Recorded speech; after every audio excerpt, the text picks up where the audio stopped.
जय हिंद दोस्तों। SKS learning platform SLP में आपका स्वागत है। कल हमने बात किया था क्वेश्चन फोर्थ के एबीसी पार्ट का। तो आज हम इस वीडियो में डिस्कस करेंगे मॉडल आंसर जो क्वेश्चन 4 DEF का हो सकता है SO LDC 2018 paper noting drafting का। ठीक है, तो सबसे पहले हम क्वेश्चन 4D देख लेते हैं। क्वेश्चन 4D में क्या पूछा गया है। तो क्वेश्चन 4D ये हिंदी में है और यहाँ पे नीचे इंग्लिश में, हम इंग्लिश वाला पढ़ लेते हैं। The Niti Aayog prepared a proposal for production of linked incentive। तो यहाँ पे ये कह रहा है कि नीति आयोग ने एक प्रपोजल बनाया जो क्या है, प्रोडक्शन लिंक इंसेंटिव के बारे, स्कीम के बारे में था, with the objective to incentivise domestic manufacturers to expand their production and exports under make in India programme. तो उनको इंसेंटिवाइज करने के लिए जो भी डोमेस्टिक मैन्युफैक्चर वो करते हैं ताकि उनके प्रोडक्शन एक्सपेंड हो सके, उनका एक्सपोर्ट बढ़ सके, मेक इन इंडिया प्रोग्राम के तहत। The cabinet approve the proposal according to which. तो कैबिनेट ने उस प्रपोजल को अप्रूव कर दिया है जिसके अकॉर्डिंग क्या होना है, government of India has provision funds under the PLI scheme for 13 sectors. तो कैबिनेट ने अप्रूवल के बाद उसके अंदर तीन पीएलआई स्कीम के अंदर 13 सेक्टर्स को जो है वो उनके लिए फंड्स की प्रोविजन की है, provision funds. 5 of them are, और उसके अंडर जो 13 सेक्टर है उसमें से जो 5 सेक्टर्स हैं उसके बारे में बता रहे हैं। Advance chemistry cells ACC battery with financial outlay of. तो एडवांस केमिस्ट्री सेल यानी एसीसी बैटरी जो है उसके लिए फाइनेंशियल आउटले 18,100 करोड़ का रखा गया है। Where implementing agency is NITI Aayog and ministry of heavy industries. तो नीति आयोग और मिनिस्ट्री ऑफ हैवी इंडस्ट्री जो है ये इम्प्लीमेंटिंग एजेंसी है। कोई भी स्कीम होता है चाहे वो सेंट्रल हो या स्टेट हो, उसके लिए एक इम्प्लीमेंटिंग एजेंसी होती है। तो वो इम्प्लीमेंटिंग एजेंसी का काम होता है उस स्कीम को लागू करना, यानी सारा होल सोल जो उसका एग्जीक्यूटिव वर्क है वो इम्प्लीमेंटिंग एजेंसी करती है। तो उसके बाद जो है electronic technology products with financial outlay of. दूसरा जो यहाँ पे सेक्टर है वो है इलेक्ट्रॉनिक टेक्नोलॉजी प्रोडक्ट है, उसका फाइनेंशियल आउटले जो रखा गया है वो 5,000 करोड़ का रखा गया है। इसकी इम्प्लीमेंटिंग एजेंसी कौन है, ministry of electronics and information technology, MeitY. ठीक है, इसको शॉर्ट में हम मैती भी बोलते हैं। तो ministry of electronics and information technology, इस मिनिस्ट्री का इसको इस सेक्टर के लिए इम्प्लीमेंटिंग एजेंसी बनाया गया है। जो थर्ड सेक्टर उन्होंने बताया, automobiles and auto components with financial outlay of.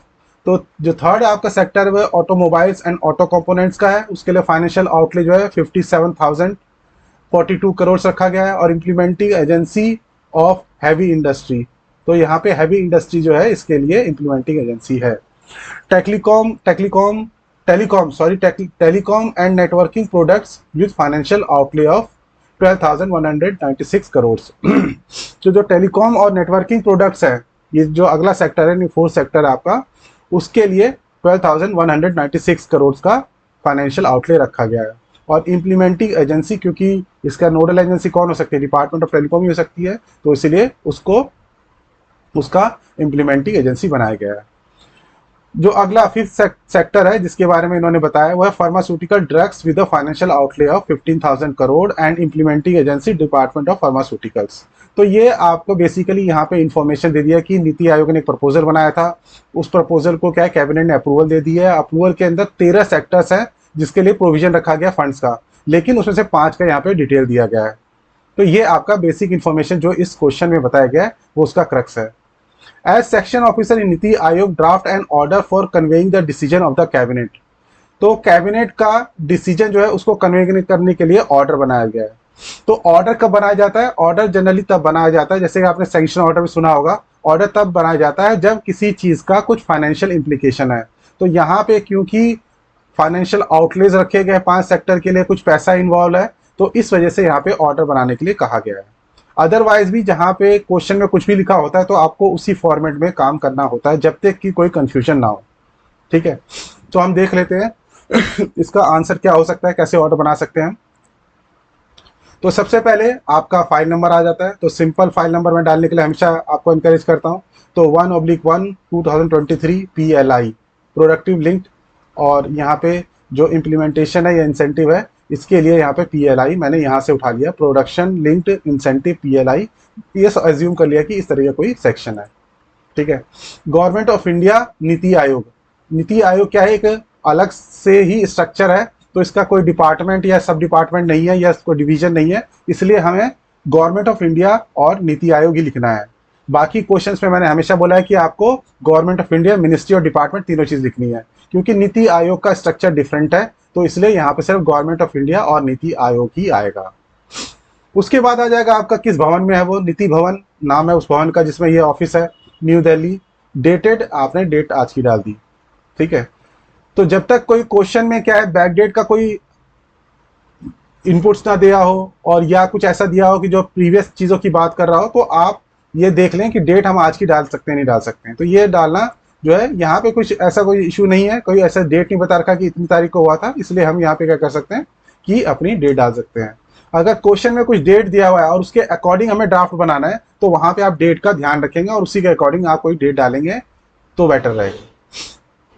तो ऑर्डर, ये यहाँ पे ऑर्डर का फॉर्मेट होता है कि आपने पहले ऊपर ये डिटेल्स लिखे, उसके बाद यहाँ पे ऑर्डर आ जाएगा आपका।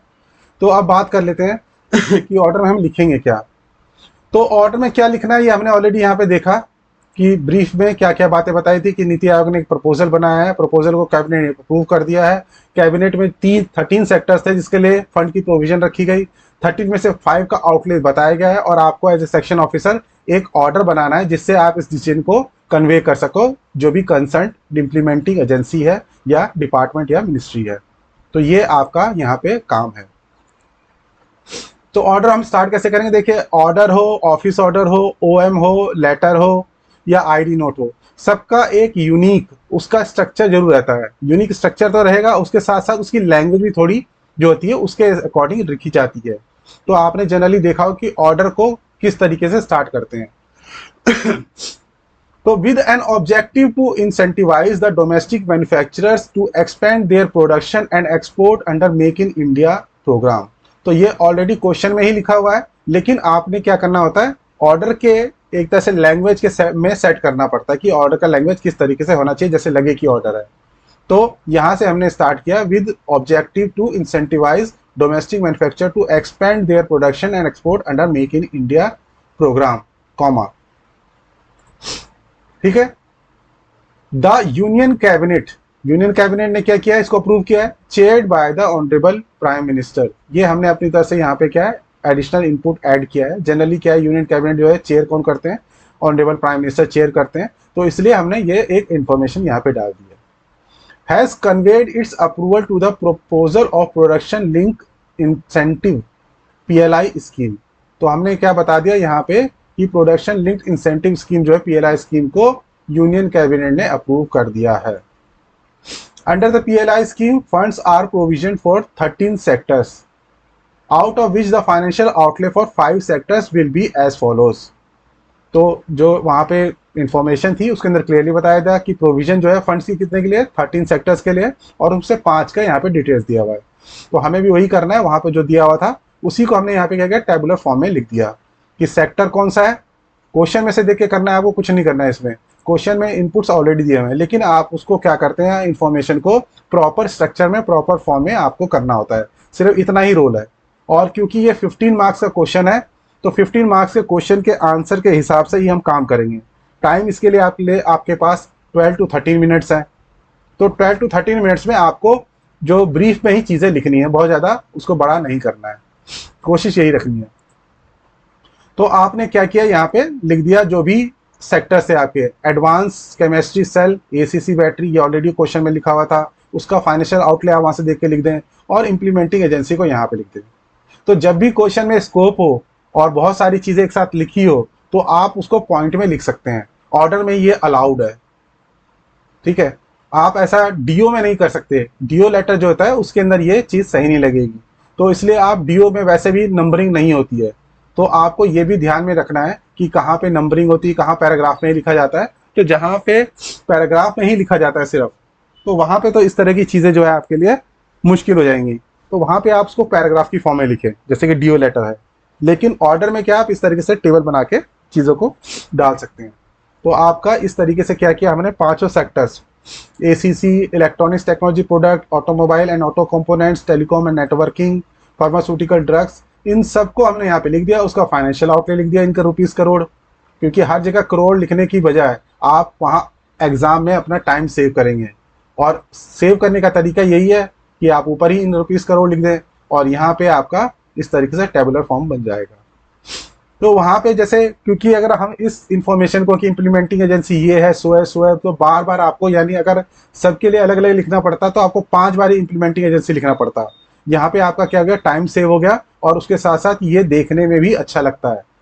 देखने में अच्छा का मतलब ये है कि एग्जामिनर जो भी चेक कर रहा है आपका पेपर, इवेल्युएटर जो पेपर चेक कर रहा है, इसको फटाफट देखेगा कि हाँ ये जो इन्फॉर्मेशन बिल्कुल करेक्ट है, कॉम्पैक्ट है और इस पर मार्क्स आपको तुरंत मिल जाएंगे। तो इसलिए आपको कोशिश करनी है कि इंफॉर्मेशन को आप ऐसे प्रेजेंट करें जिससे वो अट्रैक्टिव भी लगे और कॉम्पैक्ट और कंप्रेसिव फॉर्म में आ जाए। ठीक है, बातें सारी लिखनी है लेकिन उसको शॉर्ट में और बिल्कुल क्रिस्प लिखनी है। तो ये जो इंफॉर्मेशन दी गई थी वो सारी हमने यहाँ पे डाल दी है। एक लाइन हम यहाँ पे ये लिख देंगे, concern ministry department will issue the further necessary guidelines notification for implementing the scheme. क्योंकि जनरली ऐसा ही होता है कि जब भी कोई, जैसे नीति आयोग है या कोई मेन मिनिस्ट्री है, नोडल एजेंसी है, नोडल मिनिस्ट्री डिपार्टमेंट है, वो क्या करते हैं, किसी स्कीम को अनाउंस करते हैं। स्कीम को अनाउंस करते हैं मतलब वो पूरे गवर्नमेंट ऑफ इंडिया के बिहाफ पे उसके अंदर कितना फंड है, सब कुछ चीज़ें हैं, वो अनाउंस करते हैं। तो उसके बाद इम्प्लीमेंटिंग एजेंसी का काम होता है कि फर्दर वो नोटिफाई करे जो भी गाइडलाइंस है, रूल्स हैं, और उसके अकॉर्डिंग अपने डिपार्टमेंट मिनिस्ट्री में काम करें। तो इसलिए जनरली ऑर्डर में ये बात लिखी होनी चाहिए कि कंसर्न मिनिस्ट्री डिपार्टमेंट क्या करेगा, अपने गाइडलाइंस या नोटिफिकेशन को फर्दर इंप्लीमेंट करने के लिए स्कीम को वहाँ पे जारी करेगा अपने मिनिस्ट्री डिपार्टमेंट में। तो ये इस तरीके से आपका छोटा 15 मार्क्स का क्वेश्चन था, इससे ज़्यादा आपको लिखने की जरूरत नहीं है। यहाँ पे आपने लिखा ABC under secretary to the government of India, क्योंकि ऑफिस ऑर्डर हो इन सबको इशू करने के लिए कॉम्पिटेंट है अंडर सेक्रेटरी। तो उससे नीचे का तो आपको लिखना नहीं है, आपने इसके नाम से बना दिया, यहाँ पे टेलीफोन नंबर लिखा, ईमेल आईडी लिखा और यहाँ पे आपने लिख दिया अब कॉपी फॉरवर्ड किसको होगी।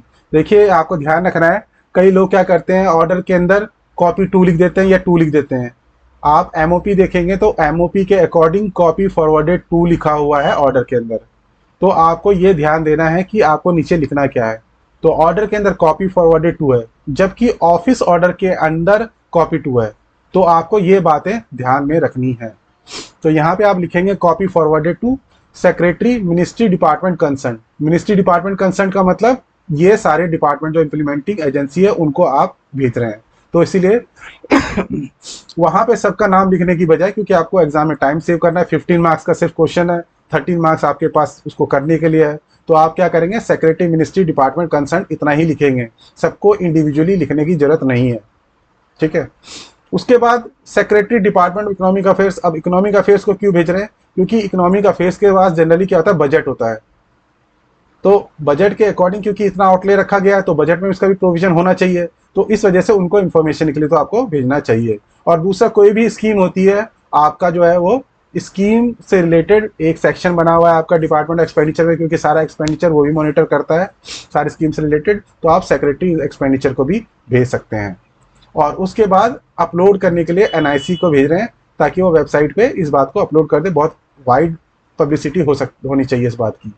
तो इस वजह से आपने क्या किया, ये इसको अपने NIC के अपना इसको वेबसाइट पे अपलोड करने के लिए भी भेज दिया। तो इस तरह से आप जो अपना क्वेश्चन 4D था उसको बना सकते थे और बहुत ही क्रिस्प है। और इसके अंदर आप जो है 13 मिनट में आराम से इसको बना सकते हैं अगर आपको स्ट्रक्चर क्लियर है। तो ऑर्डर में क्या क्या चीज़ें लिखी जानी चाहिए ये आपको अगर माइंड में पहले से याद है, उसकी लैंग्वेज कैसी होती है, तो ये थोड़ा लैंग्वेज को आप थोड़ा याद करेंगे और फॉलो करेंगे कि इसी तरह से लिखने की कोशिश करें तो आपको अच्छे मार्क्स मिलेंगे। ठीक है, इसके बाद हम बात कर लेते हैं नेक्स्ट क्वेश्चन की। 4E क्या क्वेश्चन था, तो एक बार 4E क्वेश्चन आप देख लेते हैं। 4E क्वेश्चन है, देखिए ये जो 4E क्वेश्चन बहुत छोटा है, इसके अंदर क्या बहुत ज़्यादा इनपुट्स नहीं दिए हैं आपको। 2 candidates were nominated for the vacancies of stenographer grade D in the Department of Legal Affairs, Ministry of Law। तो 2 कैंडिडेट्स को नॉमिनेट किया गया था स्टेनोग्राफर ग्रेड D की वैकेंसी के लिए। On verification of their educational certificates, जब उनके एजुकेशनल सर्टिफिकेट जो है वो उनको वेरिफिकेशन कराया गया from the respective boards. Respective boards का मतलब, क्योंकि 2 कैंडिडेट है तो जिस जिस बोर्ड से वो पढ़ के आए हैं, जैसे दिल्ली में CBSE बोर्ड होता है, किसी स्टेट में कोई दूसरा बोर्ड हो सकता है, तो इसी तरह से जैसे बिहार में बिहार का बोर्ड होगा, तो वो जिस बोर्ड से पढ़ के आए थे उन्होंने जब अपना एजुकेशन क्वालिफिकेशन अपना दिया तो उन सर्टिफिकेट्स को वेरिफिकेशन के लिए डिपार्टमेंट ने भेजा। तो डिपार्टमेंट ने भेजने के बाद जब उसकी वेरिफिकेशन होके आई तो उसके अंदर उन्होंने पाया कि it came to notice that one of the candidates had submitted a fake secondary school certificate। तो एक कैंडिडेट ने क्या किया था, फेक सेकेंडरी स्कूल सर्टिफिकेट अपना सबमिट किया था। एज सेक्शन ऑफिसर इस्टेब्लिशमेंट, देखिए यहाँ पे क्लियरली बता रखा है कि आपका सेक्शन क्या है, तो आप यहाँ पे जब फाइल नंबर बनाएंगे तो उसको इस्टेब्लिशमेंट की फाइल बनाएं। तो as section officer establishment in the department, आप अपने डिपार्टमेंट में यानी डिपार्टमेंट लीगल अफेयर्स में क्या है, सेक्शन ऑफिसर है। Prepare a show cause notice to the candidate, तो कैंडिडेट के लिए शो कोज नोटिस बनाना है as to why his selection to the post may not be cancelled, तो उसको क्यों ना कैंसिल कर दिया जाए उसके सिलेक्शन को, ये हमें वहां पे बताना है। देखिए यहाँ पे दो तीन चीजें बातें हैं आपको ध्यान में रखनी है, वो आप बिल्कुल नोट कर लें जो मैं बता रहा हूँ। शो कोज नोटिस जो है वो उसका अपना कोई फॉर्मेट नहीं होता। शो कोज नोटिस का मतलब या तो ओएम होगा या लेटर होगा। ओएम कब होगा, अगर वो गवर्नमेंट एम्प्लॉय बन चुका है, यानी जिसको आप शो कोज नोटिस दे रहे हैं वो एक गवर्नमेंट एम्प्लॉय है, तो आप उसको ओएम फॉर्मेट में शो कोज नोटिस देंगे। लेकिन अगर वो गवर्नमेंट एम्प्लॉय नहीं बना है अभी, जैसे कि इस केस के अंदर उन कैंडिडेट को अभी नॉमिनेट ही किया गया है, अभी वो गवर्नमेंट एम्प्लॉय नहीं बने हैं, तो गवर्नमेंट एम्प्लॉय नहीं बने हैं तो उस केस में आप क्या करते हैं, इंडिविजुअल्स को तो लेटर इशू करते हैं। तो यहाँ पे आप लेटर फॉर्मेट में लिखेंगे। जहाँ पे क्वेश्चन में ये कहता है आपसे कि कोई गवर्नमेंट सर्वेंट है और उसने कुछ ऐसा मिसकंडक्ट किया है जो unbecoming of A government servant है, या उसने ऐसा कुछ किया है जो सीसीए रूल और या कंडक्ट रूल इनवाइट करता है, तो उस केस में आप क्या करेंगे, वहां पे ओएम की फॉर्मेट में शो कॉज नोटिस बनाएंगे और उसका टाइटल भी आप ओएम या ऑफिस मेमोरेंडम ही लिख सकते हैं, तो वो भी एक शो कॉज नोटिस ही है।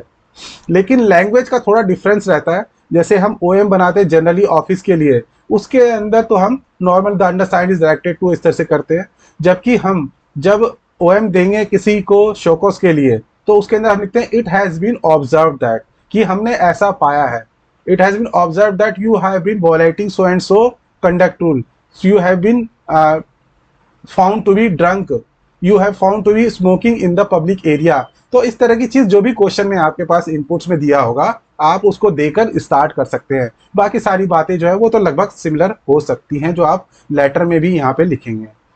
तो मेरे हिसाब से आपको एक बैकग्राउंड आपको समझ में आया कि लेटर कब लिखना है शो कॉज के लिए और ओएम कब लिखना है। ओएम कब लिखना है, जब आपका गवर्नमेंट सर्वेंट हो, और लेटर कब लिखना है, जब वो सर्विस में अभी नहीं आ चुका है, आपको अभी वो गवर्नमेंट सर्वेंट नहीं बना है, तो उस केस में आप लेटर लिखेंगे। और शो कॉज नोटिस का जो क्वेश्चन है वो कई बार आता है और इसलिए आपको इसकी प्रैक्टिस करनी है।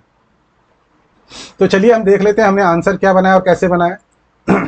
तो क्योंकि ये आपका क्या बनना है, ये आपका बनना है लेटर। यहाँ पे क्या है, अभी उनको नॉमिनेट ही किया है, गवर्नमेंट सर्वेंट वो बने नहीं है, तो हमने क्या एक फाइल नंबर बनाई इस्टेब्लिशमेंट की। इस्टेब्लिशमेंट की क्यों, क्योंकि आपका जो सेक्शन ऑफिसर है जिसके बारे में यहाँ पे आपको बोला कि एज सेक्शन ऑफिसर आप काम कर रहे हैं, इस्टेब्लिशमेंट के आप सेक्शन ऑफिसर हैं, तो इसलिए आपको ये ध्यान में रखना है कि फाइल नंबर है आप इस्टेब्लिशमेंट की लिखें। एनजी का मतलब नॉन गेस्टेड, तो हमने ये एज्यूम कर लिया कि ये नॉन गेस्टेड के लिए एज्यूम इसलिए कर लिया क्योंकि यहाँ पे क्या आपका स्टेनोग्राफर है, तो वो नॉन गेस्टेड पोस्ट होती है। तो ये इस तरीके से आपने फाइल नंबर सिंपल डाल दिया। उसके बाद गवर्नमेंट ऑफ इंडिया, मिनिस्ट्री और डिपार्टमेंट ये सब लिखना होता है, ये मैंने ऑलरेडी बता दिया आपको। आप यहाँ पे चाहें क्योंकि 15 मार्क्स का क्वेश्चन है, तो ये भारत सरकार, विधि और न्याय मंत्रालय और विधि कार्य विभाग, ये तीन जो हिंदी के आपने यहाँ पे लिखे हैं, तो इसको आप स्किप कर सकते हैं क्योंकि 15 मार्क्स का क्वेश्चन है, इतना बॉदर नहीं करना है। और आप सिर्फ क्या लिखेंगे, government of India, ministry of law and justice, department of legal affairs. ठीक है, तो क्वेश्चन में तो आपको ऑलरेडी बता ही रखा था कि आप किसके, department of legal affairs, ministry of law के, तो मिनिस्ट्री का नाम और डिपार्टमेंट का नाम आपको ऑलरेडी दिया हुआ था। ठीक है, उसके बाद भवन, क्योंकि ministry of law and justice Shastri भवन में है, तो हमने शास्त्री भवन लिख दिया यहाँ पे, न्यू दिल्ली, डेटेड, और ये डेट हमने यहाँ पे डाल दी। डेट यहाँ पे प्रीवियस डाली हुई है क्योंकि ये ड्राफ्ट जो है मैंने पहले बनाया था, तो इस वजह से पहले की डेट है। बाकी डेट का इतना नहीं है, अगर क्वेश्चन में कुछ डेट लिखी हुई है उसके अकॉर्डिंग आप लिख रहे हैं तो आप डेट को ध्यान में रखेंगे, अदरवाइज कुछ भी डेट हो उससे कोई मैटर नहीं करता। तो बात कर लेते हैं कि हम स्टार्ट कैसे करेंगे। लेटर का फॉर्मेट आपको पता ही है कि ऊपर क्या होता है, गवर्नमेंट ऑफ इंडिया और मिनिस्ट्री डिपार्टमेंट आ जाएगा, यहाँ पे आपका भावना और डेट आ जाएगी। फिर आप लिखते हैं जो भी जो एड्रेसी है जिसको आप एड्रेस कर रहे हैं उसको आप ऊपर लिखते हैं। ठीक है, ओएम में नीचे लिखा जाता है और लेटर में ऊपर लिखा जाता है। तो हमने लिख दिया यहाँ पे श्री ABC, रैंक लिख दिया उसका क्योंकि अभी वो नॉमिनेट ही हुआ है और उसका कोई दूसरा जो आइडेंटिफिकेशन है वो दूसरे तरीके से शायद उसको ना पता चले, तो हमने यहाँ पे क्लियरली उसका रैंक और इस तरीके से रोल नंबर एज्यूम कर लिया है। बाकी ये भी एजम्पशन है, कुछ अपार्टमेंट पश्चिम विहार और ये दिल्ली इतना। तो इस तरीके से आपने कुछ एड्रेस लिख दिया। आप चाहे तो इस एड्रेस को शॉर्ट भी कर सकते हैं कि सिर्फ पश्चिम विहार न्यू दिल्ली लिख के इस तरीके से इतना खत्म कर सकते हैं। तो वहाँ पे सब कुछ टाइम मैनेजमेंट के ऊपर डिपेंड करता है, आपके पास 15 मिनट्स में लिखने का कितना स्कोप है, यानी आप वहाँ पे कितना लिख पा रहे हैं उस टाइम अलॉटेड के अंदर जिस क्वेश्चन के लिए वो है। सब्जेक्ट आ जाएगा, क्योंकि लेटर के अंदर आपका सब्जेक्ट भी आता है। Show cause notice for submission of fake secondary school certificate, तो क्लियर बात लिखनी है जिसके रिगार्डिंग आप शो कोज मांग रहे हैं, ठीक है। तो आपका सब्जेक्ट हमेशा वो होना चाहिए जिससे आपके मैटर के बारे में जो भी आप लेटर लिख रहे हैं उसके बारे में क्लियरली पता चल जाए। तो देख लेते हैं फिर उसके बाद क्या आता है। सर या मैडम आता है, हमने एज्यूम किया यहाँ पे क्या है, सर है, वो श्री लिखा है हमने ऊपर, तो सर लिख दिया हमने। With reference to your nomination for the post of stenographer grade D in this department, based on your qualifying the exam conducted by Staff Selection Commission on so and so date, ये date assumption से आया है, हमने अपने आप assume कर लिया कि इस डेट पे हुआ होगा। Regarding which the relevant education qualification certificates were submitted by you for filling the eligibility criteria, तो हमने उसको बता दिया कि भाई आपके नॉमिनेशन के रेफरेंस में हम बात कर रहे हैं जिसके रिगार्ड जो आपने क्वालिफाई किया था एसएससी के द्वारा एग्जाम, और जिसके रिगार्डिंग आपने क्या किया था, रिलेवेंट एजुकेशनल सर्टिफिकेट जो थे इस डिपार्टमेंट को सबमिट कराए थे आपने, ठीक है। ये तो उसको बैकग्राउंड हमने बताने के लिए। तो जैसे कि अगर हम मेरे पहले वीडियो में भी आपने देखा होगा कि फर्स्ट पैराग्राफ में हमें क्या करना होता है, एक ब्रीफ इंट्रो बता देना होता है कि क्वेश्चन किसके बारे में, क्योंकि आप किसी को भी भेजोगे आप सीधा बोलोगे कि आप शो कोर्स बताओ, तो उसे समझ में तो आना चाहिए ना कि किसके रिगार्डिंग बात हो रही है। तो हमने यहाँ पे क्या कर दिया, उसको बता दिया कि भाई हम जो बात कर रहे हैं वो आपके नॉमिनेशन की बात कर रहे हैं स्टेनोग्राफर ग्रेड डी के लिए, जो आपने एग्जाम क्वालिफाई करने के बेसिस पे आपका नॉमिनेशन हुआ था और रिगार्डिंग जिसके आपने क्या किया था, एजुकेशनल सर्टिफिकेट इस डिपार्टमेंट को सबमिट किए थे एलिजिबिलिटी क्राइटेरिया को फुलफिल करने के लिए। I am directed to inform you that your educational certificates were referred to the respective board university for verification, तो आपके बोर्ड को यूनिवर्सिटी को उनको रेफर किया गया था, क्योंकि सर्टिफिकेट तो सारे भेजे गए होंगे तो इसलिए हमने बोर्ड और यूनिवर्सिटी दोनों ही लिखा है, ठीक है। और लेकिन उसका फेक कौन सा पाया गया, उसके सेकेंडरी जो भी 12th का होगा उसका सर्टिफिकेट वो फेक पाया गया है, तो लेकिन हमें स्पेसिफिकली यहाँ पे फिर वो बताना है।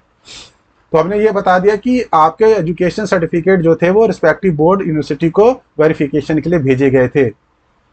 And central board of secondary education CBSE has reported that your secondary certificate is not genuine और फेक, क्योंकि हमने ये दिल्ली की बात को एज्यूम किया है, क्योंकि क्वेश्चन में तो कहीं ऐसा लिखा नहीं है कि वो पर्सन जो है कहाँ का है।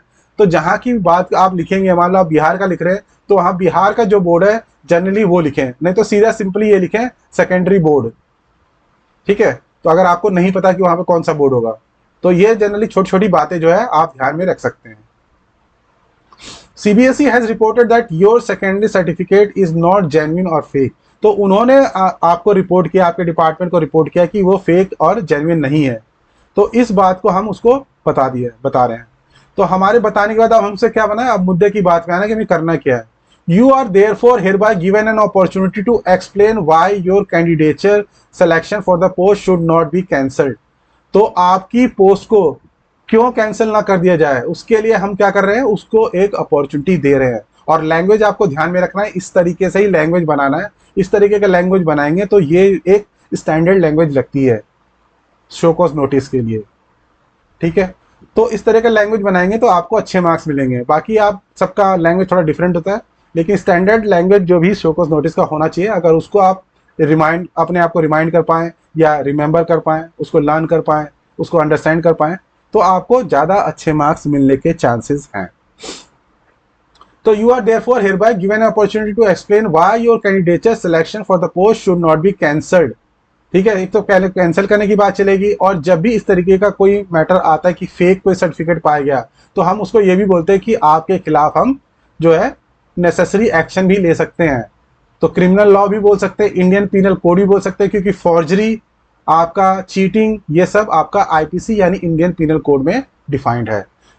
तो उसको बोल दिया कि आप बताइए कि क्यों आपका कैंडिडेचर कैंसिल ना किया जाए, and action be taken against you under the relevant sections of Indian penal code.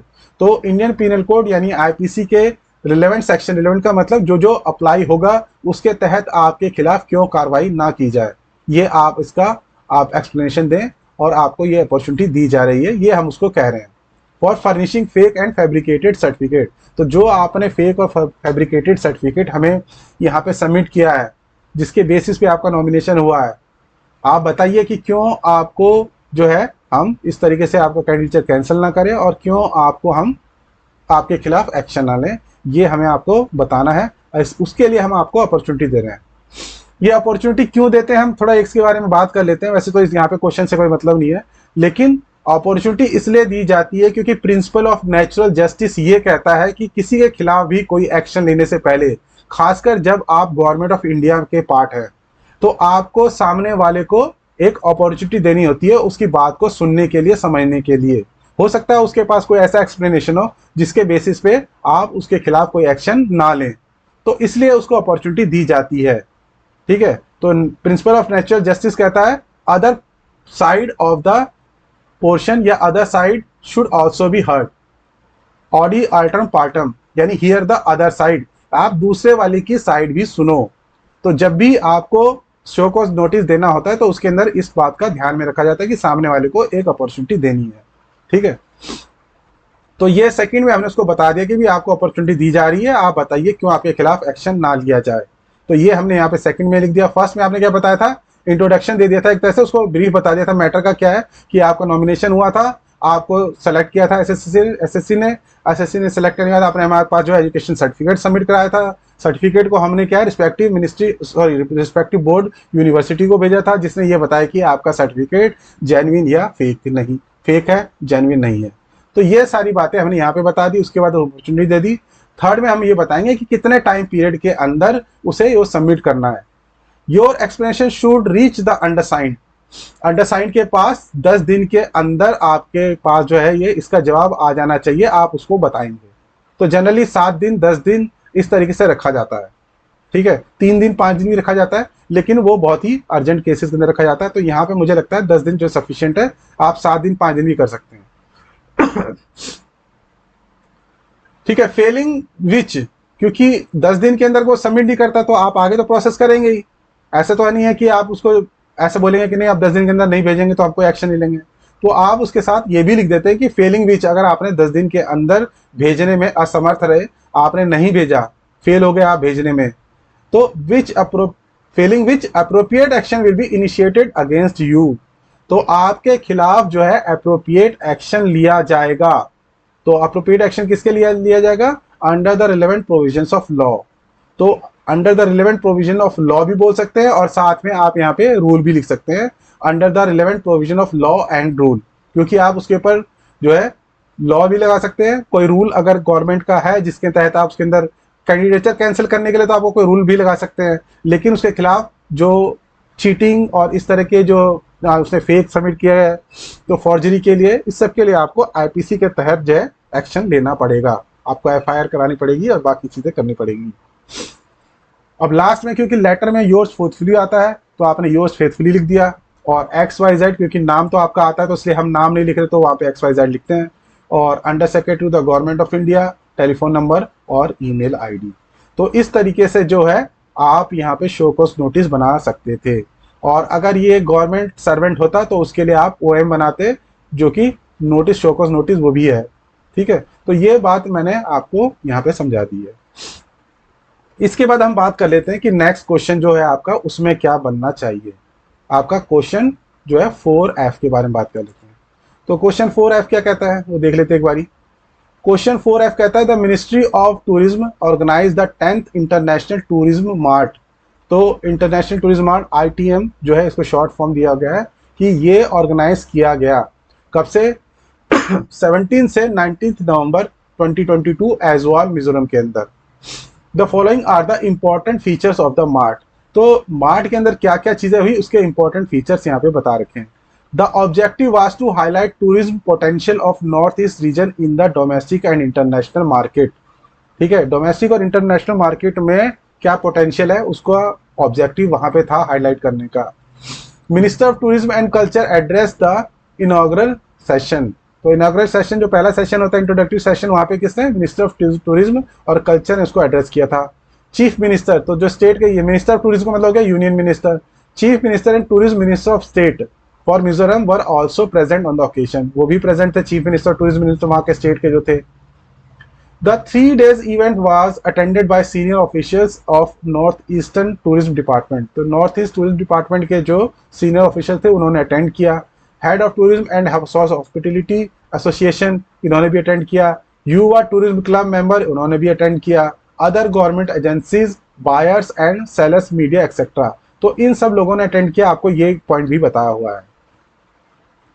उसके बारे में वो बात कर रहे हैं। उसके बाद क्या बात कर रहे हैं, द इवेंट फोकस्ड ऑन, तो इवेंट का फोकस किसके बारे में था वही बताया उन्होंने। Priorities of G20 for tourism track.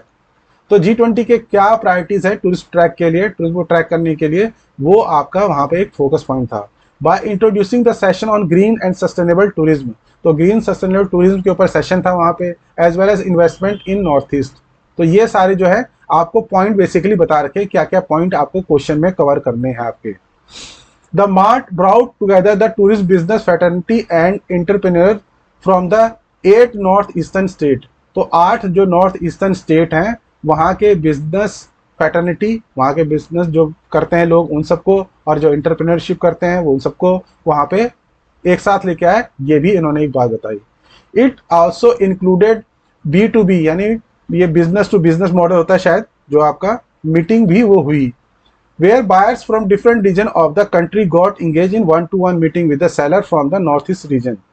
तो B2B मीटिंग भी हुई जहाँ पे बायर डिफरेंट रीजन के क्या हुआ, कंट्री के वहाँ पे आए, और 1-to-1 मीटिंग भी हुई। ठीक है।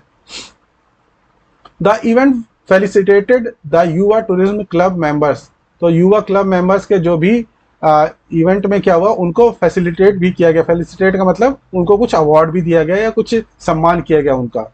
इन Mizoram who joined the club and participated in various competition, जो अलग अलग कॉम्पिटिशन में उन मेंबर्स ने भाग लिया था उसकी वजह से उनको फेलिसिटेट भी किया गया, यानी उनको एक तरह सम्मानित किया गया। तो ये सारी इंफॉर्मेशन आपको दी हुई है। अब ये इंफॉर्मेशन इस फॉर्म में दी हुई है, इसका मतलब ऑब्वियस है कि आप इस फॉर्म में तो क्वेश्चन में लिखेंगे नहीं। तो यहाँ पे करना क्या उसके बारे में देख लेते हैं। As section officer in the ministry of tourism, आप मिनिस्ट्री ऑफ टूरिज्म यानी यूनियन जो मिनिस्ट्री है उसके अंदर आप क्या है, सेक्शन ऑफिसर हैं।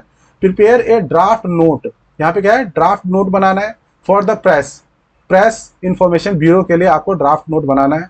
With request to give publicity to the international tourism mart held at Aizawl. तो एजवाल में जो इंटरनेशनल टूरिज्म मार्ट हुआ था उसकी वाइड पब्लिसिटी के लिए आपको ये नोट बनाना है PIB के लिए। तो PIB के लिए नोट का मतलब आपका यहाँ पे क्या बनेगा, PIB नोट बनेगा, ये यहाँ पे बताया। तो एक बार हम देख लेते हैं, एक बार मैं ब्रीफली बताता हूँ आपको। देखिए दो चीज़ें होती है, प्रेस कॉम्युनिक होता है, प्रेस नोट होता है। दोनों में डिफरेंस क्या है इसको समझना आपको जरूरी है, क्योंकि जब आप प्रेस नोट लिखेंगे, कभी कभार क्या करते हैं कई लोग प्रेस नोट या प्रेस कॉम्युनिक एक साथ लिख देते हैं अपने वहाँ पे हेडिंग में। जैसे आप OM लिखते हैं, OM का हेडिंग जो होता है वो OM ही लिखते हैं ना, ऑफिस मेमोरेंडम।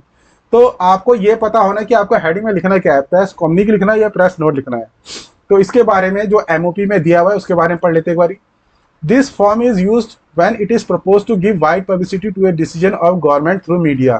तो ये आप जानते हैं कि प्रेस कॉम्युनिक या प्रेस नोट तब बनता है जब किसी बात को मीडिया के अंदर वाइड पब्लिसिटी देनी होती है, तो तब प्रेस कॉम्युनिक या प्रेस नोट बनाते हैं। ठीक है। अब लेकिन दोनों में डिफरेंस क्या है, क्योंकि दोनों में डिफरेंस तो है, फॉर्मेट दोनों का सेम है जो बनाने का है, उसमें कोई डिफरेंस नहीं है, दोनों में सेम वही आएगा, सिर्फ डिफरेंस क्या आएगा, प्रेस कॉम्युनिक या प्रेस नोट लिखेंगे। डिफरेंस कहाँ पे है उसकी बात कर लेते हैं। A press communique is issued where matter is to be published as per the text given by the issuing authority. तो जो इशूइंग अथॉरिटी है उसको उसके अकॉर्डिंग उसने जो भी लिखा है वो पब्लिश क्या होगा, published as per the text given. जो इशूइंग अथॉरिटी है उसने जैसा टेक्स्ट दिया है वैसा ही टेक्स्ट अगर रखना है, कोई चेंज नहीं कर सकती PIB, तो उस केस में प्रेस कॉम्युनिक बनता है। तो प्रेस कॉम्युनिक में आप क्या करोगे, वहां पे प्रेस कॉम्युनिक ही लिखोगे जब आपको प्रेस कॉम्युनिक बोलता है। लेकिन अगर वो प्रेस नोट लिखने के लिए बोल रहा है, क्योंकि यहाँ पे क्या बोला था उन्होंने, prepare a draft note for the press, तो यहाँ पे आप अपने हेडिंग के अंदर प्रेस नोट ही लिखेंगे। और डिफरेंस यानी दोनों में क्या है, डिफरेंस यही है कि कॉम्युनिक के अंदर जो इशूइंग अथॉरिटी है उसने जैसा बोला वैसा लिखा जाना चाहिए, और प्रेस नोट के अंदर लिबर्टी होती है। On the other hand is intended to serve as a hand out, आपने एक हैंड आउट दे दिया प्रेस को कि भाई इसके अंदर आप एडिट करके, कॉम्प्रेस करके, एनलार्ज करके, आप उसको एडिट भी कर सकते हो, छोटा भी कर सकते हो, थोड़ा बड़ा भी कर सकते हो करके, बाय द रिस्पेक्टिव प्रेस और मीडिया चैनल आप उसको क्या करें, पब्लिश करें, वाइड पब्लिसिटी उसको दें। तो दोनों में ये डिफरेंस आपके लिए बहुत जरूरी है जानना। ये जानने से आपको क्या होगा, आपको यहाँ पे हेडिंग क्या लिखनी है उसका पता चलेगा। क्योंकि मेरे पास कई लोगों ने सॉल्व करके जो आंसर भेजे थे चेक करने के लिए, उसमें उन्होंने प्रेस कॉम्युनिक लिखा हुआ था। तो प्रेस कॉम्युनिक इसलिए नहीं बनेगा, जिसका रीजन मैंने आपको बता दिया कि कॉम्युनिक और नोट में क्या डिफरेंस है। और दूसरा, क्योंकि क्वेश्चन में ऑलरेडी उन्होंने बोला कि आप प्रेस नोट बनाइए, यानी जब आप ये इसको भेजेंगे तो वहां पे मीडिया के पास लिबर्टी रहेगी कि इसके अंदर चेंज हो कर सकते हैं। लेकिन अगर आपने मान लो यहाँ पे प्रेस कॉम्युनिक लिख के भेजा तो उनके पास वो लिबर्टी खत्म हो जाएगी। तो सिर्फ एक नोट और एक कॉम्युनिक से, इतने ही वर्ड से बहुत डिफरेंस बन जाता है। बाकी आपका ओवरऑल जो ऊपर से नीचे तक है उसमें कोई डिफरेंस नहीं आता। कॉम्युनिक में भी सेम यही फॉर्मेट रहता है, तो आपको परेशान नहीं होना है कि आपको कॉम्युनिक के लिए एक दूसरा फॉर्मेट याद करना पड़ेगा। फॉर्मेट आपका दोनों का सेम है, सिर्फ उसके इम्पैक्ट का डिफरेंस है। तो देख लेते हैं फॉर्मेट क्या रहता है। तो फॉर्मेट में सबसे पहले आपको ऊपर लिखना होता है not to be publish before. तो ये क्योंकि वाइड पब्लिसिटी तो आप दे रहे हैं, लेकिन ऐसा ना हो ना कि आप गवर्नमेंट में जो चीज इंप्लीमेंट अभी कर रहे हैं और जो चीज बातें आप फाइनलाइज करना चाहते हैं वो पहले ही पब्लिक में चली जाए। तो आप क्या है वहां पे लिखते हैं कि not to be publish before, इससे पहले आपको पब्लिश नहीं करना है। तो वहां पे टाइम लिखा जाता है और डे लिखा जाता है और डेट लिखा जाता है। तो ये सारी चीजें आपको लिखनी है। अगर आप यहाँ पे देखेंगे तो यहाँ पे हमने 20 नवंबर 2022 लिखा हुआ है। उसका रीजन क्या है, अगर आप ये क्वेश्चन देखें तो यहाँ पे एक डेट डली हुई है। तो क्वेश्चन में अगर डेट दी हुई है तो हमें उसके हिसाब से थोड़ा ध्यान रखना होता है। इसी वजह से हमने क्या किया, क्योंकि 17 से 19 तक ये नवंबर में ये IMT जो था आपका टूरिज्म मार्ट जो था वो हेल्ड हुआ था, तो आप उसके बाद लिख रहे हैं, तो इसीलिए यहाँ पे 20 तारीख की डेट डली हुई है। आप उसके बाद 21 की भी डाल सकते हैं, 22 की भी डाल सकते हैं, लेकिन इस डेट से पहले जो यहाँ पे दिया हुआ है इससे पहले आप उसको नहीं डेट डाल सकते। ठीक है, तो आपका ऊपर आता है नोट टू बी पब्लिश्ड, ये फॉर्मेट में सबसे पहले ये आता है। उसके बाद आप लिखते हैं प्रेस नोट, क्योंकि यहाँ पे ऑलरेडी क्वेश्चन में लिखा है कि प्रेस नोट बनाना है, नोट फॉर द प्रेस बनाना है, तो आपको प्रेस नोट ही लिखना है, कॉम्युनिक नहीं लिखना है, सिर्फ प्रेस नोट लिखेंगे। क्योंकि कॉम्युनिक लिखने से आप जिसको भेजेंगे वो इसको चेंज नहीं कर पाएगा अपने अकॉर्डिंग। तो ये डिफरेंस जो है आपको समझना है वहां पे। उसके बाद हम बात कर लेते हैं कि लिखना क्या है। देखिए, प्रेस नोट का एक फॉर्मेट होता है, प्रेस नोट में पैराग्राफ्स की फॉर्म में आता है, ये आपको याद में रखना है। यहाँ पे ये पॉइंट, बुलेट फॉर्म, टेबुलर जो है उसको अवॉइड किया जाता है। सिर्फ डिफरेंस इतना ही है, अदरवाइज आपके क्वेश्चन में सारा डिटेल तो दिया हुआ ही है, फिर आप करेंगे क्या। अगर क्वेश्चन में सारा डिटेल दिया होगा और आप उसको सही फॉर्मेट में नहीं डालेंगे तो फिर तो कुछ बचा नहीं। तो इसलिए फॉर्मेट का पता होना बहुत जरूरी है कि फॉर्मेट एक्चुअल में होता कैसे है। आप एग्जाम में अभी अपियर होने वाले हैं, नेक्स्ट वीक एग्जाम है आपका सैटरडे संडे में। तो जब आप एग्जाम में अपियर होंगे तो सारे फॉर्मेट कम्युनिकेशन के जो उसको आसानी से आराम से देख के जाए और देखें कि आप उसके अंदर फॉर्मेट क्या है, क्योंकि फॉर्मेट का करेक्ट होना बहुत जरूरी है। ठीक है, फॉर्मेट करेक्ट रहेगा तो बाकी कुछ ना कुछ तो आप उसके अंदर लिख ही देंगे। तो जैसे कि यहाँ पे आपको ये फॉर्मेट अगर समझ में आ गया कि हमें पैराग्राफ की फॉर्म में लिखना है, आपको बुलेट फॉर्म में नहीं लिखना, बुलेट फॉर्म में तो ऑलरेडी आपके क्वेश्चन में दिया हुआ है, तो आप क्या करेंगे, इसको पैराग्राफ की फॉर्म में लिखेंगे। अब पैराग्राफ की फॉर्म में क्या है, यहाँ पे जो बातें दी गई है थोड़ी ऊपर नीचे करके हैं, तो पैराग्राफ की फॉर्म में भी सिर्फ दूसरा काम आपको क्या करना है, एक तो बुलेट जो पोर्शन है बुलेट को आपको पैराग्राफ की फॉर्म में लिखना है, और दूसरा काम क्या करना है, उसको थोड़ा सीक्वेंसिंग कर देनी है। हो सकता है इसके अंदर चीजें ऊपर नीचे लिखी गई हो। जब चीजें ऊपर लिखी गई हैं तो आपको क्या करना है, उसको रीअरेंज करना है। नोटिंग ड्राफ्टिंग के पूरे पेपर में यही है, इंफॉर्मेशन आपके पास ऑलरेडी क्वेश्चन में होता है, आपको क्या करना होता है, उसको प्रॉपर फॉर्मेट में, प्रॉपर स्ट्रक्चर में उसको रीअरेंज करना होता है, और इस तरीके से करना होता है जिससे वो एक सीक्वेंसिंग बने। तो आपका काम इतना ही है, आपको वहां पे बहुत ज्यादा जो है वो उसके लिए मेहनत नहीं करनी है। ठीक है, तो इस क्वेश्चन में अगर देखेंगे तो हम यही कर रहे हैं। हम इसको क्या कर रहे हैं, एक तो पैराग्राफ की फॉर्म में कर रहे हैं, फॉर्मेट आपको पता चल गया क्या बनाना है, PIB नोट बनाना है, वो समझ में आ गया। उसके बाद आपको क्या करना है, ये बुलेट फॉर्म की जगह पैराग्राफ की फॉर्म में लिखना है। तो पैराग्राफ की फॉर्म में जब आप लिख लेंगे, उसकी सीक्वेंसिंग अच्छी तरह से कर लेंगे, तो आपका ये क्वेश्चन कंप्लीट हो गया। उसके बाद और कुछ करना नहीं है आपको। तो बात कर लेते हैं यहाँ पे किस तरीके से पैराग्राफ मैंने बनाया है। तो सबसे पहले इन्होंने बोला कि ये ऑलरेडी हो चुका है, और होने के बाद उसके फीचर ये थे, तो आपको अब इसकी पब्लिसिटी करनी है। तो ये ध्यान में रखना कि आप जो भी पैराग्राफ लिखेंगे उसके अंदर पास्ट सेंटेंस में चलेगा। The ministry of tourism government of India organised कर चुकी है। अगर मान लो कभी होता है कि फ्यूचर में कोई चीज करने वाली है गवर्नमेंट ऑफ इंडिया और पहले से उसको पब्लिसिटी दे रही है, तो उस केस में आप लिखते हैं इज ऑर्गेनाइजिंग। ठीक है, तो ये चीज आपको ध्यान में रखना है कि क्वेश्चन में किस फॉर्म में वो चल रहा है। तो the ministry of tourism government of India organise the 10th international tourism mart IMT from 17th to 19th November 2022 at Aizawl Mizoram. इसमें आपने कुछ नहीं किया, ये सीधा सीधा यहाँ पे लिखा हुआ है, the ministry of tourism organise the 10th international tourism mart so and so following. तो यहाँ तक आपका एक सेंटेंस जो है ये पूरा same to same as it is है, कुछ नहीं किया आपने इसमें। फिर उसके बाद हमने क्या लिखा, क्योंकि जब कहीं पे भी कोई चीज़ ऑर्गेनाइज होती है तो वहाँ पे सबसे पहली बात ये होती है कि उसको इनॉग्रेट किसने किया, ये लिखना बहुत ज़रूरी होता है, और वो स्टार्टिंग में ही आता है। तो ये सब बातें हम क्या करते हैं, स्टार्टिंग में ही फर्स्ट पैराग्राफ में लिखते हैं। तो union minister of tourism and culture Shri ABC, क्योंकि मैं हमेशा बोलता हूँ कि नाम को आपको खाली नहीं छोड़ना, कुछ ना कुछ ABC PQR इस तरह से लिखना है। तो Shri ABC address the inaugural session, जो कि बात आपके क्वेश्चन में दी गई है। तो यहाँ पे देखेंगे the minister of tourism for culture address the inaugural session, लेकिन हमें क्या करना है, इसको रीअरेंज कर देना है। रीअरेंज क्यों करना है, क्योंकि ये बात हमेशा पहले लिखी जाती है। ये chief minister and tourism minister of state, उन्होंने भी अटेंड किया प्रेजेंट ओकेजन पे, ये भी बात स्टार्टिंग में ही लिखी जाती है। तो ये सब बातें हम क्या करेंगे, स्टार्टिंग में ही लिखेंगे। तो वो चीज भी लिख रहे हैं हम यहाँ पे, chief minister of the Mizoram Shri DEF and tourism minister Shri GHI also attend the inaugural ceremony. आपने कुछ नहीं किया, सिर्फ उस सेंटेंस को रीअरेंज करके पहले कर दिया, यहाँ पे इन दो सेंटेंस को पहले पैराग्राफ में डाल दिया, और कुछ नहीं किया आपने। द ऑब्जेक्टिव, क्योंकि स्टार्टिंग में आपको ऑब्जेक्टिव पता होना चाहिए कि इवेंट का क्या है। The objective of the event was to highlight the tourism potential of the north eastern region in domestic and international market. तो वो सेंटेंस जो ऑब्जेक्टिव वाला था आपको यहाँ पे मिला हुआ था, यहाँ पे दिया हुआ था। उन्होंने क्या बोला था, ऑब्जेक्टिव वाला कहाँ, ये है ऑब्जेक्टिव वाला, उन्होंने पहले लिख रखा था। आपको ऑब्जेक्टिव वाला जो क्या करना है, इन दोनों को लिखने के बाद लिखना है, बाकी सेम है, उसमें कुछ चेंज नहीं है, एज इट इज है। तो ये आपका फर्स्ट पैराग्राफ बन गया। फर्स्ट पैराग्राफ में आपने मेन जो मोटी मोटी बातें थी इस टूरिज्म मार्ट के बारे में वो आपने बतानी है। तो आपने ये क्या किया, यहाँ पे बता दिया। फिर उसके बाद अब बात कर लेते हैं बाकी इवेंट में क्या क्या हुआ। द 3 days इवेंट, तो ये भी आपका दिया हुआ यहीं पे, कहाँ है आपका, the 3 day event was attended by, किस किस ने अटेंड किया, अब उनकी बात कर लेते हैं।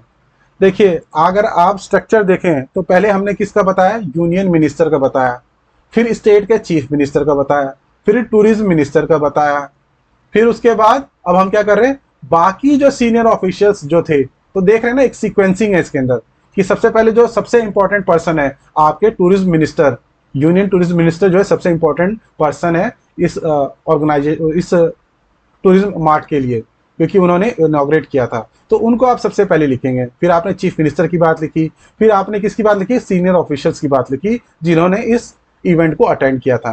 तो ये इनका लिंकेज है, ये इसको लिंक है, इसीलिए आपने क्या किया, इनको ऊपर लिखा है। The 3 day event was attended by senior officials of north eastern tourism department, head of tourism and hospitality associations, UR tourism club members, other government agencies, buyers, sellers, media, etc. तो ये सारी बातें एज इट इज ही लिखी गई है, इसमें कोई change नहीं किया। ये देखेंगे तो आप, ये आपको दिख जाएगा, यहाँ पे हमने एज इट इज इसको वहां पे लिख दिया। सिर्फ हमने क्या किया है, सिर्फ सीक्वेंसिंग किया है, ओनली सीक्वेंसिंग। तो वहां पे आपसे देखिए कितना एक्सपेक्ट किया रहा है, सिर्फ ये एक्सपेक्ट किया रहा है कि आपको फॉर्मेट पता हो और आप उसको सीक्वेंस में लिख सकें। उन्होंने बुलेट पॉइंट में दिया, आपको पैराग्राफ की फॉर्म में लिखना था, बस इतना ही चेंज था और सीक्वेंसिंग करनी थी। उसके बाद हमने लिख दिया कि फोकस किस चीज के ऊपर था इवेंट का। ये पॉइंट आपका यहाँ पे दिया हुआ था, ये आपका पॉइंट जो है यहाँ पे ऑलरेडी दिया हुआ है कि इवेंट का फोकस क्या था, द इवेंट फोकस्ड ऑन। तो इस पॉइंट को फिर हमने डाल दिया यहाँ पे। तो the event focus on priorities of G20 for tourism track by introducing the sessions on green sustainable tourism as well as investment in north east। तो ये बात हमने यहाँ पे लिख दी। उसके बाद क्या लिखा, the mart brought together the tourism business fraternity.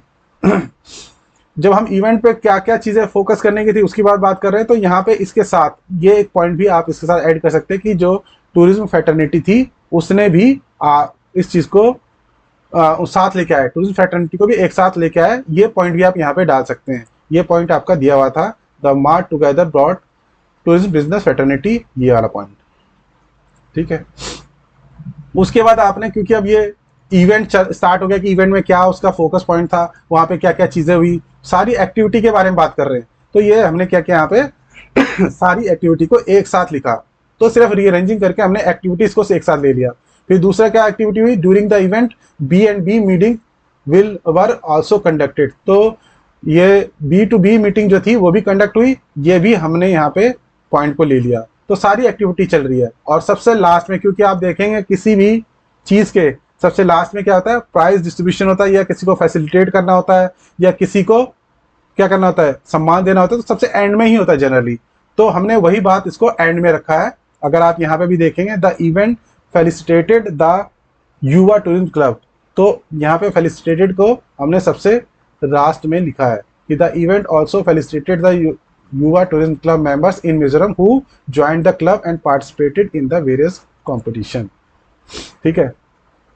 इसके अंदर जो एक बात हमने लास्ट यहाँ पे ऐड की है, यहाँ पे एक बात ये हमने अपनी तरफ से ऐड की है। अगर आप चाहें तो इसको छोड़ भी सकते हैं, ऐसा नहीं है, लेकिन ये इसको ऐड करने से क्या है, ये इसकी क्वालिटी इंप्रूव हो जाएगी। क्या इंप्रूव हो जाएगी, हम अगर ये बता पाएँ कि इंटरनेशनल टूरिज्म मार्ट जो है वो इससे पहले कहाँ कहाँ हो चुका है, या यहाँ पे जो है पहली बार हो रहा है, या इस तरह की बातें अगर हम बता सकें तो इसमें हमने ये बताया, the international tourism mart are organise in north eastern states. तो हमने ये बताया कि जो इंटरनेशनल टूरिज्म मार्ट है ये नॉर्थ ईस्टर्न स्टेट में ये रोटेशन बेसिस पे ऑर्गेनाइज किया जाता है। Mizoram hosted this mart for the first time, और मिजोरम ने इसको फर्स्ट टाइम जो है इस मार्ट को ऑर्गेनाइज किया। The earlier editions of this mart have been held in Guwahati, Tawang, Shillong, Gangtok, Agartala, Imphal and Kohima. और यहाँ पे जो है ये पहले हो चुका है इसका अर्लियर एडिशन। तो ये इन्फॉर्मेशन हमें कहाँ से पता चली, ये इन्फॉर्मेशन जो है अगर आप PIB की न्यूज़ देखते रहेंगे, PIB में ये आपको पता चल जाएगा कि PIB में ऑलरेडी ये एक्चुअल में, देखिए UPSC में जो भी क्वेश्चन बनता है ऐसा नहीं कि वो हाइपोथेटिकल या अपना इमेजिनरी बना देते हैं, वो आपके जो भी गवर्नमेंट ऑफ इंडिया के एक्टिविटीज़ है उनसे ही बनाते हैं। तो अगर आप गवर्नमेंट ऑफ इंडिया एक्टिविटीज़ को ट्रैक कर रहे हैं तो आपको पता रहेगा कि क्या चीज़ हो रही है। तो जैसे कि मैंने कई बार अपने ग्रुप में भी बताया आप सबको कि आप क्या करें, PIB जो न्यूज़ है उसको फॉलो करें वेबसाइट के थ्रू, और कई आप वेब ऐप को भी डाउनलोड कर सकते हैं, उसके थ्रू आप उसको फॉलो कर सकते हैं। फॉलो करने से आपको क्या रहेगा, इस तरह की इन्फॉर्मेशन ही पता रहेगी, और दूसरा उसमें से आपका जनरल अवेयरनेस भी बनता रहेगा। आप जनरल अवेयरनेस भी उसमें से आ सकता है। तो ठीक है, ये वहां से लिया गया। अगर आपको वहां पे नहीं समझ में आए, इस तरह की बात नहीं माइंड में आए, तो यहाँ तक लिख के भी आप छोड़ सकते हैं, उसमें आपको कोई प्रॉब्लम नहीं होगी। फिर बाकी का फॉर्मेट क्या है, यहाँ पे आता है मिनिस्ट्री डिपार्टमेंट का नाम। मैंने यहाँ पे हिंदी में नहीं लिखा है क्योंकि 15 मार्क्स का क्वेश्चन था, और यहाँ पे ऑलरेडी बहुत सारा कंटेंट हमने लिख दिया था, तो उसकी वजह से हमने क्या किया, यहाँ पे मिनिस्ट्री का हिंदी में नाम तो पर्यटन मंत्रालय ये छोड़ दिया, और पर्यटन विभाग ये हमने यहाँ पे छोड़ दिया। सिर्फ इतना लिख के यहाँ पे आपका डेट आता है, यहाँ पे आपका एक नंबर आता है, जो जिस नंबर से आप इसको इशू कर रहे हैं या जिस नंबर से आपको भेज रहे हैं, फाइल नंबर एक तरह से समझ सकते हैं इसको हम, फाइल नंबर है ये। और बाकी ये स्टैंडर्ड लैंग्वेज लिखी जाती है, forwarded to the principal information officer. Principal information officer को भेजा जाता है हमेशा ये, प्रेस इंफॉर्मेशन ब्यूरो को। ठीक है, government of India new Delhi for issuing the note, यहाँ पे आप सिर्फ क्या लिखेंगे, नोट, क्योंकि ये नोट भेज रहे हैं, and giving it wide publicity, और इसको वाइड पब्लिसिटी देने के लिए। जनरली जो ये PIB नोट बनता है वो सीनियर ऑफिसर के द्वारा भेजा जाता है, तो ये आप जब बनाएंगे तो जॉइंट सेक्रेटरी के थ्रू बनाएंगे, यानी जॉइंट सेक्रेटरी इसको भेज रहा है, इस तरीके से बनाएंगे। तो यहाँ पे आपको जॉइंट सेक्रेटरी के लेवल से बनाना है। इसमें कंफ्यूजन ये नहीं होनी चाहिए। आपको क्या बोला है, एज ए सेक्शन ऑफिसर आपको ड्राफ्ट करना है नोट, आपको ऑथराइज नहीं किया उन्होंने भेजने के लिए। अगर कहीं आपको ये कन्फ्यूजन हो तो इसको कन्फ्यूजन को दूर कर लें कि आपको as a section officer ministry of tourism के अंदर आपको बोला गया कि एक ड्राफ्ट नोट बनाइए पीआईबी के लिए। आपको ये नहीं बोला कि आपके लेवल पे जाना है। तो ये कन्फ्यूजन किसी को नहीं होनी चाहिए। आपको 2-3 चीज़ें ध्यान में रखनी है, जैसे कि आपका ये पीआईबी नोट है जॉइंट सेक्रेटरी के लेवल पे जाता है, ऐसे ही आपका रेजोल्यूशन है वो भी आपका जॉइंट सेक्रेटरी लेवल या सेक्रेटरी के लेवल पे जाता है। ये भी बात ध्यान में रखनी है। नोटिफिकेशन जो होता है जनरली वो उसमें भी हो सकता है कि हायर लेवल से जाए। अगर किसी का गजट में नाम छपवाना है किसी ऑफिसर का, गजटेड ऑफिसर का, तब तो ये अंडर सेक्रेटरी लेवल पे ही चला जाता है। लेकिन जो इंपॉर्टेंट नोटिफिकेशंस होते हैं वो सीनियर ऑफिसर के लेवल पे जाते हैं। तो ये इन चीज़ों को आप जब कम्युनिकेशन के फॉर्मेट देखेंगे तो आपको ये भी ध्यान में रखना है कि वो फॉर्मेट किस लेवल से जा रहा है। ठीक है, तो जब भी आप फॉर्मेट को देखें और एग्जाम में जाने से पहले जरूर आप अपना सारे फॉर्मेट जो है एक बारी माइंड में याद रखें, उसका स्ट्रक्चर कम से कम बना के रख लें, प्रैक्टिस कर लें। ठीक है, तो ये आज हमने जो क्वेश्चन 4DEF था वो सारे पार्ट्स कर लिए। इस तरीके से आपका 2018 नोटिंग ड्राफ्टिंग पेपर जो SOLDC एग्जाम का था वो सबके मॉडल आंसर मैंने आपको प्रोवाइड कर दिए हैं। और मुझे उम्मीद है कि इस मॉडल आंसर से, इस क्वेश्चन पेपर के मॉडल आंसर से आपको बहुत हेल्प मिलेगी। आप इसी तरीके से 2-3 पेपर और प्रैक्टिस कर सकते हैं, और प्रैक्टिस करने के बाद अगर एग्जाम में जाएंगे तो मुझे उम्मीद है कि आपका 150 तक भी, 200 में से 150 भी आप स्कोर कर पाएँ वहाँ पे एग्जाम में। तो बाकी लेकिन आपको जो चीज़ मैंने आपको बताया, चीज़ें जो इंस्ट्रक्शन बताई हैं, जो चीज़ें हमें ध्यान में रखने की है, उसको आप फॉलो करते रहें, उसको आप ध्यान में रखें अपने। ठीक है, तो थैंक यू वेरी मच, जय हिंद। और अगर आपको ये वीडियो अच्छी लगी है और मैं जो कंटेंट लेके आ रहा हूँ वो आपको अच्छा लग रहा है तो आप चैनल को सब्सक्राइब भी कर सकते हैं, ताकि इस तरह की वीडियो जब भी मैं अपलोड करूँ तो आपको मिलती रहे। थैंक यू वेरी मच, जय हिंद।